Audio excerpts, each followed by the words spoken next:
በኢትዮጵያ ምድር ታሪክና ባህል እንደ ወንዝ የሚፈሱባት እምነት ደግሞ እንደ ፀሐይ የሚያበራባት አገር ውስጥ በዓላት የሕይወት ቅመሞች ናቸው። ከነዚህም ውስጥ አንዱ በመላው ኢትዮጵያ በታላቅ ድምቀትና ፍቅር የሚከበረው የጥምቀት በዓል ነው። ይህ በዓል ለኢትዮጵያውያን የልብ ትርታ፣ የመንፈስ ምግብ፣ የሕዝብ አንድነት መለያ።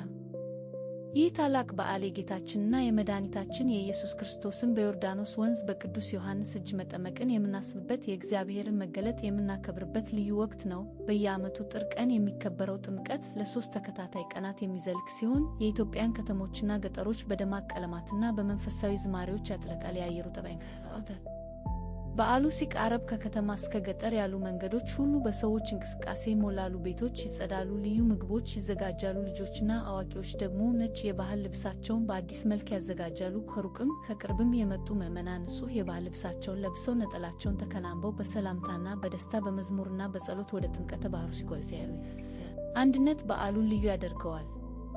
ጥምቀት የኢትዮጵያ ኦርቶዶክስ ተዋሕዶ ቤተክርስቲያን አማኞች ብቻ ሳይሆን የኢትዮጵያዊነት አንዱ ታላቅ መገለጫ ሆኖ በመላው ሕዝብ ዘንድ በታላቅ ፍቅርና አክብሮት የሚታይ ነው። የትውልድ ቅብብሎሽም፣ የአገር አንድነትም፣ የባህል ጥንካሬም በግልጽ የሚታይበት ጊዜ ነው። በየአደባባዩ፣ በየጥምቀተ ባሕሩ፣ በየመንገዱ የሚፈጠረው ድባብ በዓሉ ሃይማኖታዊ ብቻ ሳይሆን ብሔራዊና ባለምድር ነው።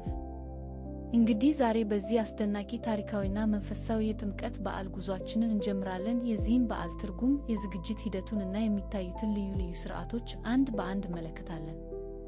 ጥምቀት ከመንገድ የፔፔ ባፕቲስም ምዕመናን ማመንን ፔዌበርስ ፈድፈው ጥምቀተ ባሕር መትድቢያር ባፕቲስማው ፖውሰይድ ቅብብሎሽ ኩመሞቦ ፒያሰንግ አንትሬነችን ፈወን ብዙዎቻችን ስለ ጥምቀት ስናስብ በዓለም ዙሪያ ያሉ የክርስትና እምነት ተከታዮች የሚያከብሩትን የጥምቀት በዓል ታላቅነት እናስባለን። በእርግጥም የጥምቀት በዓል ጌታችን ኢየሱስ ክርስቶስ በዮርዳኖስ ወንዝ በቅዱስ ዮሐንስ እጅ መጠመቁን በይፋ ማንነቱን የገለጠበትን ታሪካዊ ክስተት የምናስታውስበት የተቀደሰ ቀን ነው። ይህ እምነት በመላው ዓለም በሚገኙ ኦርቶዶክሳውያንና ሌሎች ክርስቲያናት ዘንድ የሚታወቅና የሚከበር ነው። ታዲያ የኢትዮጵያ ጥምቀት ከሌሎች አገሮች የጥምቀት በዓል ምን የተለየ ነገር አለው ብለው የሚጠይቁ ብዙዎች ሊኖሩ ይችላሉ። ምናልባትም እንደ ሌሎቹ አገሮች የኢትዮጵያም ጥምቀት የሃይማኖት በዓል ብቻ ነው የሚል የተለመደ ግንዛቤ ሊኖራቸው ይችላል።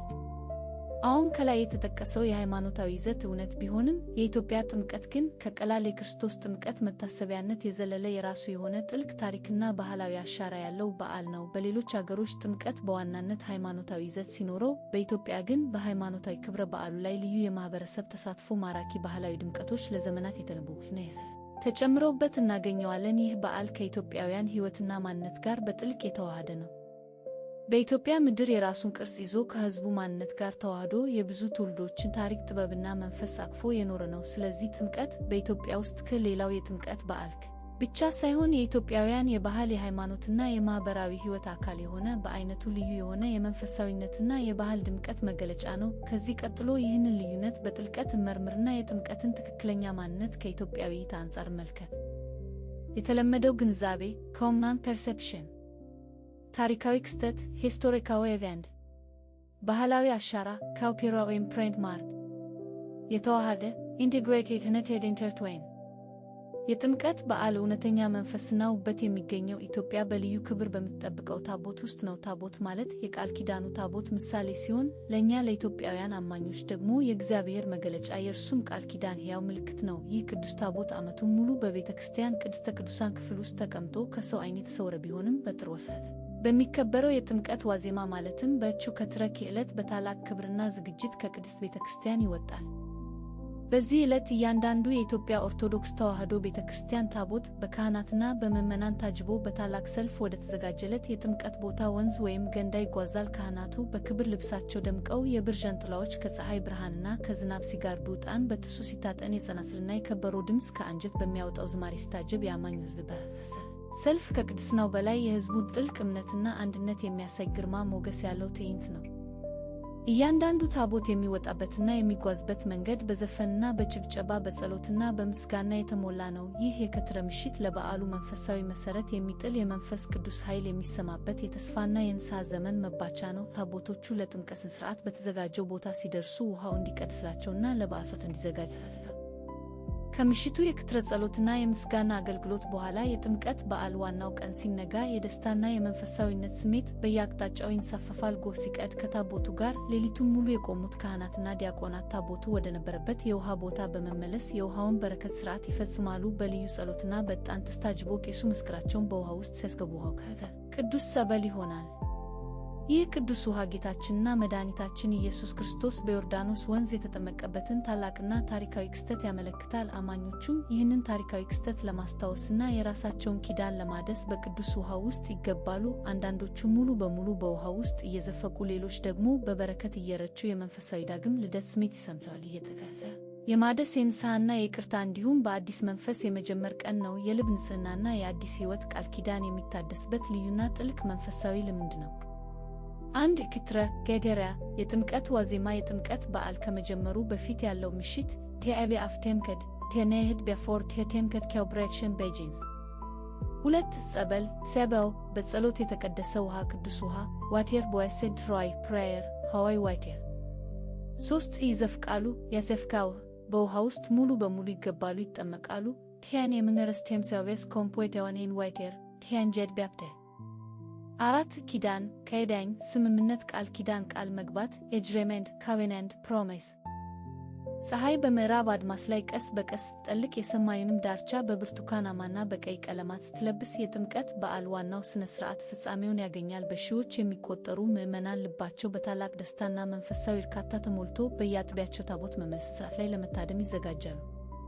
ከመታጠቢያው ስፍራ በጧት ታቦቱ በክብር ወጥቶ የነበረበት አሁን ደግሞ በዝግታና በታላቅ መንፈሳዊ ክብር ወደ ቤተ መቅደሱ ይመለሳል። ካህናቱ፣ ዲያቆናቱና መዘምራኑ ታቦቱን በትከሻቸው ተሸክመው በምስጋናና በዝማሬ እየተጓዙ ነው። የከበረው ድምፅ፣ የጸናጽል ዜማ፣ የእልልታና የሆታ ድምፅ አየሩን ይሞላል። ይህ ድምፅ የዘመን ብዛት ያለፈበትን መፈግዞ ይከተል።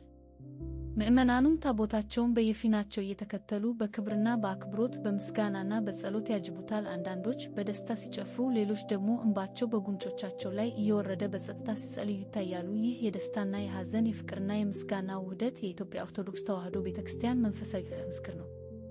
ታቦቱ ወደ ቤተ መቅደሱ ደጃፍ ሲደርስ የካህናትና የምዕመናን ጩኸት ከፍ ይላል። ታቦቱ ወደ ዘላለማዊ ማረፊያ ቤቱ ሲገባ ምዕመናኑ በረከት ለመቀበል ሲሉ እጅግ በጣም ይቀራረባሉ። ይህ የመጨረሻው ቅጽበት የዓመቱን መንፈሳዊ ጉዞ በማጠቃለል ለሚመጣው ዓመት አዲስ ተስፋና በረከትን ያጭራል። ፀሐይ ሙሉ በሙሉ ስትጠልቅ በታቦቱ መመለስ የተፈጠረው መንፈሳዊ ባህል አድማስ ሆሬን ምዕመናን ማይመያን ካንግሬጋሽን ፔዌቨርስ እርካታ ኤርጋዲያ ሳቲስፋክሽን ፊልፊልመንት ጸናጽል ሰነብዘው ሰትረ አመሰካው ኢንስትሩሜንት።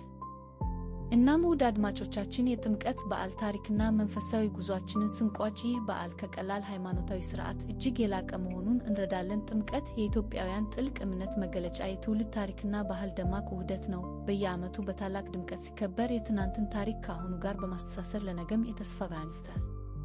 ይህ ልዩ በዓል በዓለም ዙሪያ የሚገኙ ኢትዮጵያውያንን በአንድ መንፈስ የሚያስተሳስር የማንነታችን አንዱ ምሰሶ ነው። የትም ብንሆን የጥምቀት ዜማ፣ የካህናት ዝማሬ፣ የታቦታት ግርማ ሞገስ፣ የሕዝቡ ደስታና አንድነት ሁሌም ልባችንን ይነካል። ቅርሳችንን እንድንጠብቅ፣ ታሪካችንን እንድንዘክር፣ ባህላችንን ለልጆቻችን እንድናስተምር እና ለዓለም እንድናሳ ያነሳል።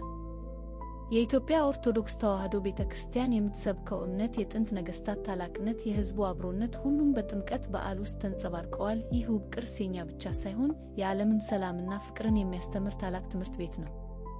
ዛሬ ምሽት ይህን መንፈሳዊ ጉዞ አብረውን ስላደረጉልን ከልብ እናመሰግናለን። የጥምቀት ሰላም እና በረከት ሁላችንም ላይ ያርፍ። መልካም ሌሊት ይሁንልዎ። ይህንን ውብ ታሪክ ለሌሎችም ለማካፈል ከፈለጉ ሰብስክራይብ ማድረግዎትና የደወል ምልክቷን መጫንዎን አይርሱ። ደህና አደሩ።